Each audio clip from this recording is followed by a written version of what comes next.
¿Qué opina del nativoamericano, entre comillas, que prescinde de las especias y especies asiáticas o europeas y solo cocina con puras cosas nativoamericanas? La respuesta, ahora. Es lo que yo llamo wokismo absurdo en la mesa. Y esto es un asunto que se refiere a un sujeto que se hace llamar Son Sherman. Vamos a verlo aquí. Pues como ustedes ven, el señor pues es un indígena suboglala de toda la vida. Y su misión es descolonizar la gastronomía. Esto es interesantísimo. Es interesantísimo porque es una forma de fantasía para engañar gente, probablemente hecha con toda la buena voluntad del mundo o con todo el odio del mundo. No sé. Pero vamos, probablemente sea sincero, ya sea por buena onda o por mala onda, por buena gente o por vomitar odio para todos lados, pero o sabe perfectamente que está engañando a la gente. Él tiene una empresa, tiene un montón de restaurantes, es millonario, y dice que en el menú de Owamni no hay rastro de harina de trigo, lácteos, azúcar de caña, ni siquiera de carne de res, cerdo o pollo, le cuenta a BBC Mundo. Sus platos están hechos a partir de carne de bisonte, alce, venado o aves de presa, con salmón u ostras autóctonas, frutos salvajes o semillas. Te tengo una noticia. Los procedimientos venidos de fuera de los Estados Unidos, de cualquier lado donde quieras, tú de la India, de Japón, de Europa, han modificado a esos bisontes, a esos alces, a esos venados, a esas aves de presa, al salmón, a las ostras autóctonas, a los frutos salvajes y a las semillas. Se les han aplicado métodos de cultivo, métodos de selección que no existían en el mundo imaginario de la pureza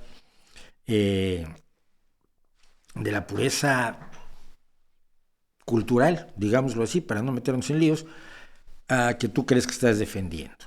Él es miembro de la tribu Oglala Lakota Oyate, parte de la gran nación Sioux.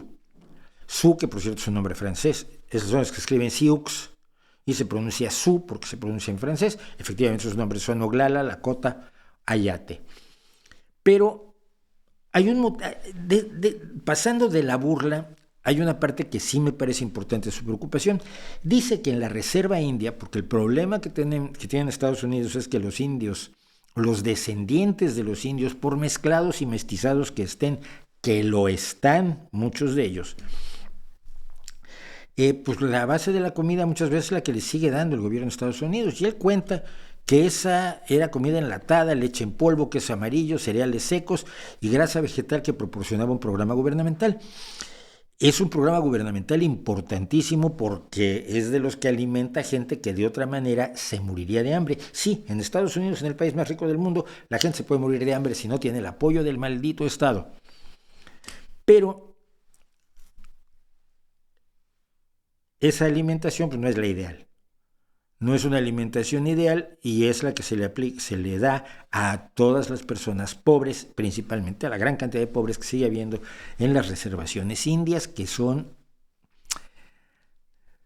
un anacronismo que es una barbaridad social y que es muy difícil salir de esa situación. Sin embargo, porque ¿qué haces? ¿Vender las tierras? Pues tampoco.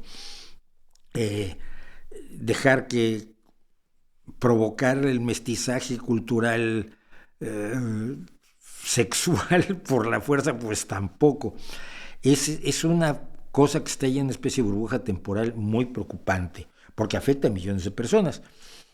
Él se fue de la reserva india, estudió en una universidad estatal, empezó a trabajar como chef y se familiarizó con la gastronomía italiana, francesa, española, a reducir caldos y amasar pastas. Y dice, fue revelador darme cuenta que podía nombrar 100 recetas europeas, pero apenas podía pensar en 10 recetas Lakota. Yo creo que eso es relevante. Grandes descubrimientos gastronómicos se han hecho también entrando en cocinas no habituales. no habituales para aquel que las experimenta. Obviamente para el que está viviendo, para el que está haciendo la receta, que dices tú, mira qué buena idea, para él es habitual, pero no inhabitual para los chefs que luego las llevan a sus grandes cocinas. Pero aquí me deja enloquecido. Dice, tras ver cómo los huicholes se aferraban a gran parte de su cultura a través del arte y la comida, y se refiere a los huicholes en México, me di cuenta que sabía poco o nada de mi propia herencia alimentaria. Pues que tu herencia alimentaria no es solo la de los Oglala Lakota, como la de los huicholes no es la que tú crees. Porque los huicholes comen muchísimas cosas que no son étnicamente puras. Rescatar las recetas de tu abuela me parece muy bien, pero excluir las recetas de otros me parece muy mal. Mira, si tú quisieras hacer la gastronomía española solamente con elementos autóctonos españoles, pues no sé cómo lo harías, porque el trigo no es autóctono español, el maíz tampoco, el aceite de oliva no, ese viene del norte de África o de los países árabes. Bueno, pues tienes el huevo, la gallina, no, la gallina es de origen asiático. Espera. Tienes la papa o patata, que viene de América, de Perú, pero con todo le echas un poco de tomate, que se apareció creo que en México. Y unos churros con chocolate, el chocolate viene de México, ¿no?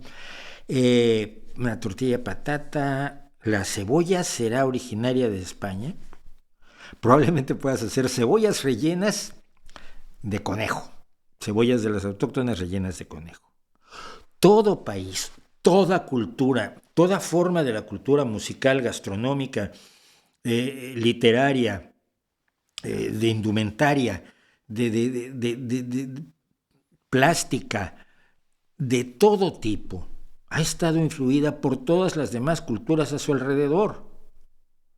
Saca lo no autóctono de Italia y de entrada te cargas la pasta y la pizza, ya. Que el trigo se domestica en el creciente fértil, en Mesopotamia. Es ajeno a todo el resto del mundo. Si tú fueras estricto, el trigo solo se comería en Irán, en Irak, y en los países que hoy ocupan la zona de lo que fue el creciente fértil de Mesopotamia, y quizás hasta hablábamos de Anatolia en Turquía. Ese intento de pureza cultural es tremendamente tóxico. Entiendo que rescates ingredientes y que rescates recetas, y entiendo que reacciones ante una mala alimentación que te proporcionaba un gobierno que te daba de comer con buenas intenciones, pero un conocimiento cero de la nutrición.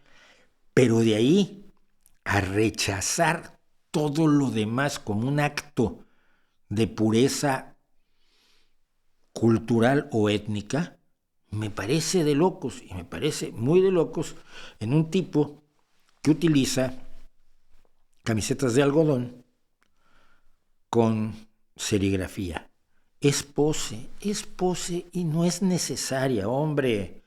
Uno puede defender las partes de la cultura tradicional o ancestral de cualquier planeta, de cualquier país, de cualquier sociedad, de cualquier organización social, de cualquier etnia, de cualquier tribu. Puede uno defenderla y rescatarla sin plantearlo todo como la guerra mundial, que es una de las formas más repugnantes de consideración social que nos ha impuesto la política de identidades. Lo que opino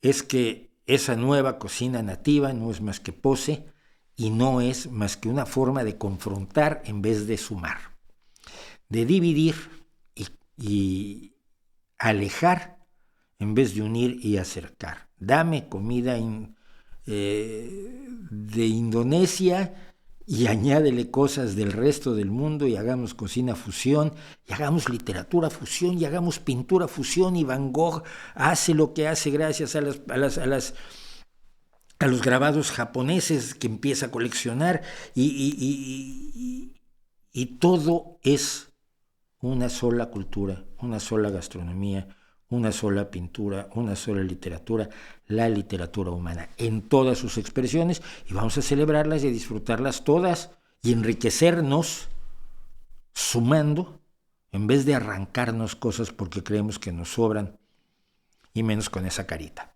O eso creo yo.